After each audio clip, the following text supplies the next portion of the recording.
السلام علیکم dear viewers, کیسے ہیں آپ سب؟ امید کرتی ہوں خیریت سے ہوں گے۔ چلیے شروع کرتے ہیں بے پناہ پیار کی قسط نمبر 22۔ اس سے پہلے اگر پیچھے سے آوازیں آئیں تو اگنور کیجیے گا، کیونکہ میں گھر میں رہتی ہوں، کوئی مریخ پہ نہیں رہتی، ٹھیک ہے؟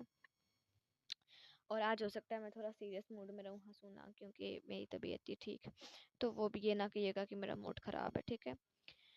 وائٹ شلوار قمیص کے اوپر وائٹ چادر جس پہ بہت نفاست سے گولڈن رنگ کا کام ہوا تھا، کندھوں پہ پھیلائے، بالوں کو سائڈ پف پہ سیٹ کیے، وہ بھوری آنکھوں والا شہزادہ سچ میں شہزادہ معلوم ہو رہا تھا۔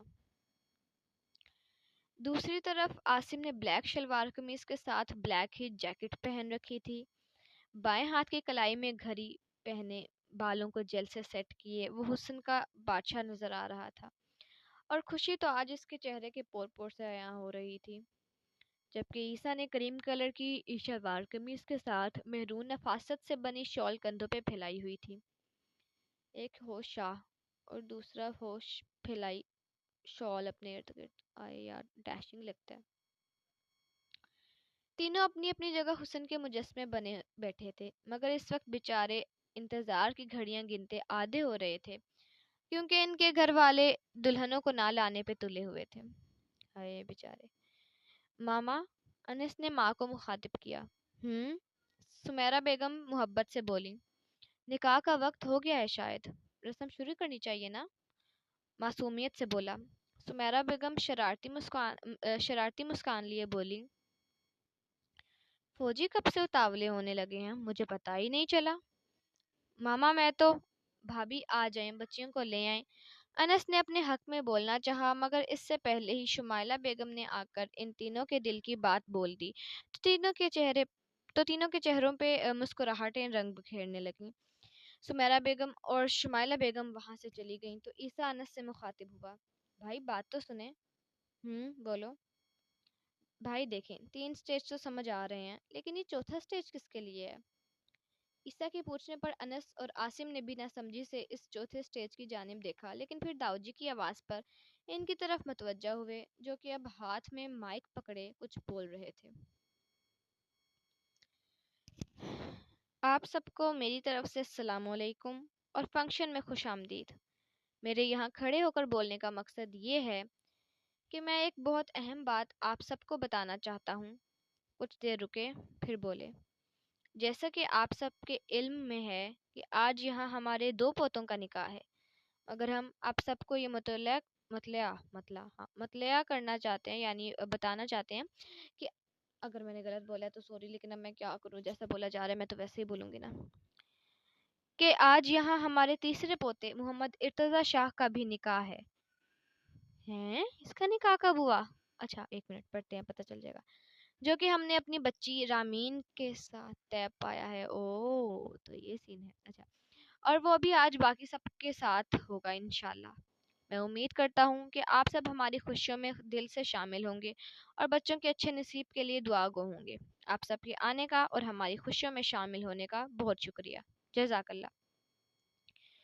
داؤجی تو اپنی بات بول کر جا چکے تھے، مگر وہاں موجود گھر کے افراد حیران کھڑے تھے، کیونکہ اس بات کا علم صرف داؤجی کو تھا، جن سے 2 دن پہلے ہی ارتضیٰ نے اس موضوع پر بات کی تھی، جس میں اس نے رامین سے نکاح کی خواہش کا اظہار کیا تھا، اور داؤجی نے بھی وقت کی نزاکت کو اور رامین کے ساتھ ہوتے حادثات کو مد نظر رکھتے اجازت دے دی تھی۔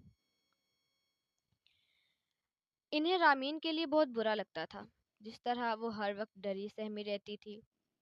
انہیں رامین بھی زویا، زنیرہ اور زمل جیسی ہی لگتی تھی، اور اس کی حفاظت کو سوچتے وہ ارتضیٰ کی بات سے متفق تھے، جس کے بعد انہوں نے اس کے والدین یعنی احمد صاحب اور شمائلہ بیگم سے بھی بات کر لی تھی، کیونکہ اولاد کی زندگی کے اتنے بڑے فیصلے میں والدین کی رضامندی سر فہرست ہوتی ہے۔ داؤجی کے بات کرنے پر ان دونوں نے بھی خوشی خوشی اجازت دے دی تھی۔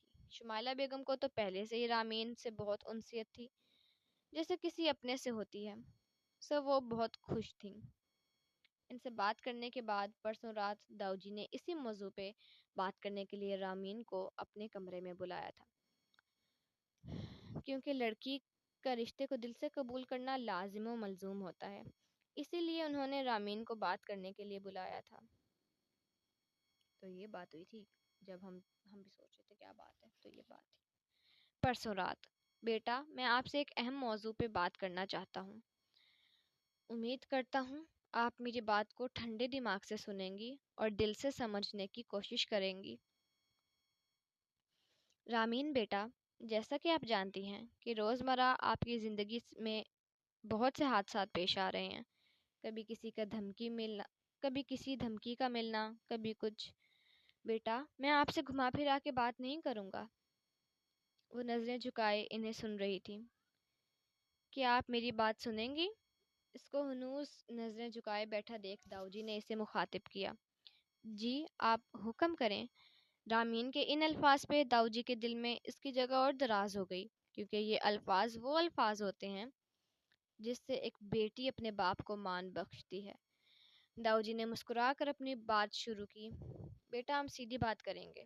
آپ میرے لیے میری پوتیوں سے کم نہیں ہیں، اور میرے لیے آپ کی عزت بھی ان کی عزت کی طرح بہت عزیز ہے۔ داؤجی رکے، اس کی طرف دیکھا، پھر بولے، اسی لیے ہم سب چاہتے ہیں کہ آپ بھی ہمیشہ محفوظ رہیں۔ میں نے آپ کو کبھی غیر نہیں سمجھا، ہمیشہ اپنے گھر کی بچی سمجھا ہے، اور یہی سمجھ کر آپ کے لیے ایک فیصلہ کیا ہے۔ مگر آپ کی رضامندی کے بغیر کچھ نہیں ہوگا، اس لیے میں آپ سے اجازت چاہتا ہوں کہ میں آپ کا نکاح اپنے پوتے ارتضیٰ سے کرنا چاہتا ہوں۔ آپ کو ہمیشہ کے لیے محفوظ کرنا چاہتا ہوں۔ یہ بات ہے جو میں آپ سے کرنا چاہتا تھا۔ آپ کے ساتھ کوئی زبردستی نہیں ہے۔ آپ آرام سے سوچ سمجھ کر مجھے جواب دیجیے گا۔ البتہ میری خواہش ہے کہ آپ دونوں کا نکاح بھی پرسوں باقی سب کے ساتھ مقرر کیا جائے۔ آپ دل سے سوچ کر فیصلہ کریں اور پھر مجھے بتائیے گا۔ آپ پہ کوئی دباؤ نہیں ہے۔ داؤجی اپنی بات بول کر خاموش ہو گئے، مگر رامین ان کی باتوں میں ہی کھو گئی۔ گھر کی بچی، حفاظت، نکاح، رضامندی، یہ الفاظ تو شاید رامین نے اپنے لیے زندگی میں پہلی بار سنے تھے۔ داؤجی سے اجازت لیتی وہ اپنے کمرے میں آ گئی اور ان سوچوں کو سوچنے لگی جو اس کی سوچ کے مطابق اس کے لیے تھیں ہی نہیں۔ کبھی کبھی ہوتا ہے ایسا، جب آپ کی لائف میں ایسا موڑ آ جائے نا، تو زندگی نا ایک دم سے پتہ نہیں کہاں سے کہاں پہنچ جاتی ہے۔ زندگی میں پہلی بار کسی کے منہ سے اپنے لیے پاکیزہ الفاظ سن کر اس کا دل بھر آیا تھا، اور اپنے دل کا غبار نکالتی وہ پھوٹ پھوٹ کر رو دی۔ کبھی کبھی رونا اچھا بھی ہوتا ہے، آپ کا دل ہلکا ہو جاتا ہے، پرسکون ہو جاتا ہے۔ جانے کتنی دیر وہ دل ہلکا کرتی رہی۔ پھر اس نے داؤجی کی باتوں کو ذہن میں دہرایا تو بے اختیار آنکھوں کے پردوں کے سامنے ارتضیٰ شاہ کا چہرہ آ گیا۔ وہ شخص جس کے گھر میں وہ کسی مقصد کے تحت بھیجی گئی تھی، آج اسی کی زندگی میں شامل ہونے جا رہی تھی۔ اس نے جائے نماز بچھائی اور اپنے رب کے حضور سجدہ ریز ہو کر اپنی ساری پریشانیاں اپنے اللہ کے سپرد کر دیں، اور اپنے رب کی رضامندی میں راضی ہوتی ارتضیٰ کو قبول کر گئی۔ اس کی سوچ یہ تھی کہ اگر اس کا اللہ ارتضیٰ کے ساتھ اس کا نصیب جوڑ رہا ہے تو یقیناً یہ اس کے لیے بہترین ہوگا، کیونکہ اللہ اپنے بندوں کو بہترین سے نوازا کرتا ہے۔ اگلی صبح وہ ہچکچاتی مگر ہمت کرتی داؤجی کو اقرار میں جواب دے چکی تھی، جس سے داؤجی کے چہرے پر مسرت آئی تھی، جبکہ دوسری طرف ارتضیٰ انتہائی خوش تھا۔ اگر آپ کو مسرت کا مطلب نہیں پتا تو میں آپ کو بتا دوں، مسرت کا مطلب ہوتا ہے خوشی، ہنسی، اسمائل۔ دوسری طرف ارتضیٰ انتہائی خوش تھا، جانے کب کیسے رامین اس کے دل میں گھر کر چکی تھی، اور ایسے نکاح کا دن آن پہنچا تھا۔ حال جہاں سب اس اچانک فیصلے پہ حیران مگر خوش اور مطمئن تھے، وہیں اس تقریب میں موجود ایک شخص انتہائی طیش کے عالم میں آ چکا تھا۔ یہ تو اس کے پلان کا حصہ نہیں تھا، لیکن چاہے وہ کتنی بھی تدابیر کیوں نہ کر لیتا، اللہ سب سے بہترین تدبیر فرمانے والا ہے، بے شک۔ خیر یہ تو ہو گیا ارتضیٰ اور رامین کے نکاح کا انتظام۔ اب ذرا باقیوں پہ بھی نظر ثانی کر لیتے ہیں، آخر باقی کپلز کن حالات میں ہیں اور نکاح کب شروع ہوگا آخر۔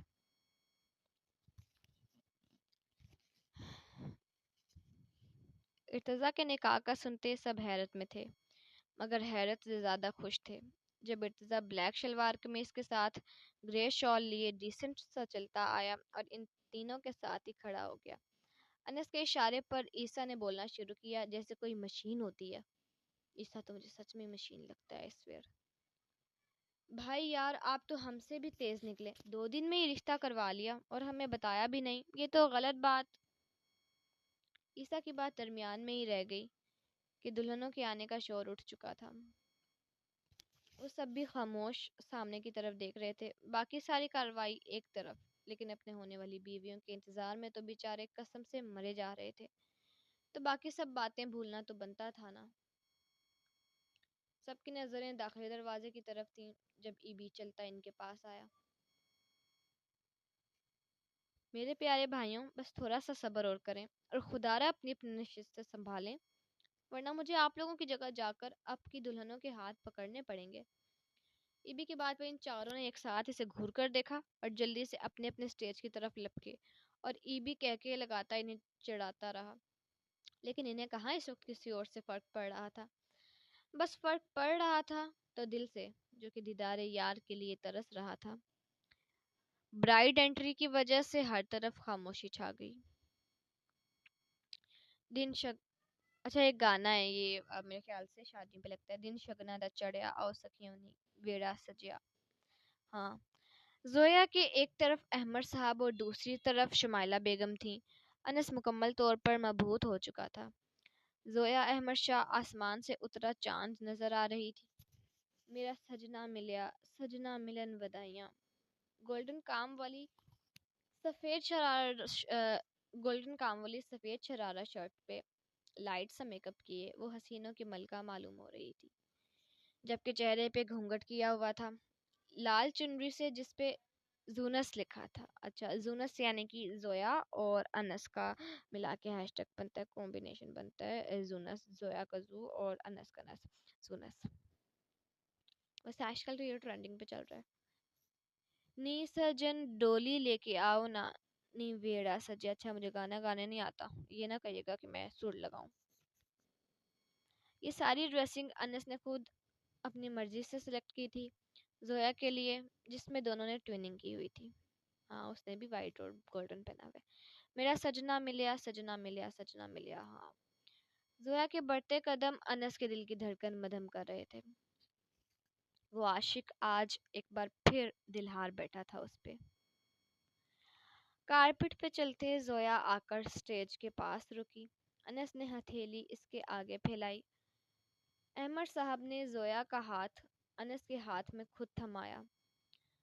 یہ ہاتھ اب ساری زندگی اس ہاتھ میں ہی رہنا تھا، اور اس سے اچھی اور کیا بات ہو سکتی ہے کہ آپ کا ہاتھ آپ کا ایک محافظ دوسرے محافظ کے ہاتھ میں دے۔ ہاتھ دے رہا ہوں، ساتھ کبھی نہ چھوڑنا میری شہزادی کا۔ احمد صاحب کی آنکھوں میں نمی جھلکی، لیکن مسکراتے ہوئے بولے، آخر باپ تھے بیٹی کے، ایسا تو ہونا تھا نا۔ بے فکر رہیں، اب سے آپ کی شہزادی میری بھی شہزادی ہے۔ انس نے بھی مسکرا کر زویا کو اپنے ہمراہ لیا اور اس کی جگہ پہ لے جاتے بٹھا کر خود بھی اپنی جگہ بیٹھ گیا، جبکہ اس کے کان میں سرگوشی ضرور کی۔ میرا خیال ہے چاند زمین پہ اتر آیا ہے آج، وہ بھی ظہر کے ٹائم۔ زویا مسکرا دی، اس کی ہمراہی میں اب ساری زندگی ہی مسکرانا تھا۔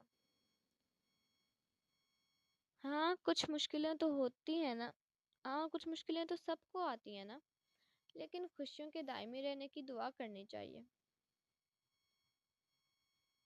اچھا ڈاری کیسے ایپیسوڈ، اچھا وہ رائٹر کہہ رہی ہیں کہ جتنا لکھا اپلوڈ کر دیا ہے، اب ایسے ہی کیا کروں گی جتنا لکھوں گی اپلوڈ کر دوں گی، یعنی کہ اب مطلب ایپیسوڈ کا میں بعد آتی ہے نا وہ مصروف ہوتی ہیں، تو ان کے کہنے کا ہے کہ اب وہ جتنی ایپیسوڈ لکھا کریں گی اتنی اپلوڈ کر دیا کریں گی تاکہ آپ لوگ ناراض نہ ہوں۔ باقی مجھے تو ابھی نیند سے جان نکل رہی ہے، میں تو سونے لگی ہوں، آپ لوگ بھی پڑھ کے سو جائیے گا۔ اب اگلی ایپیسوڈ تک کے لیے اللہ حافظ۔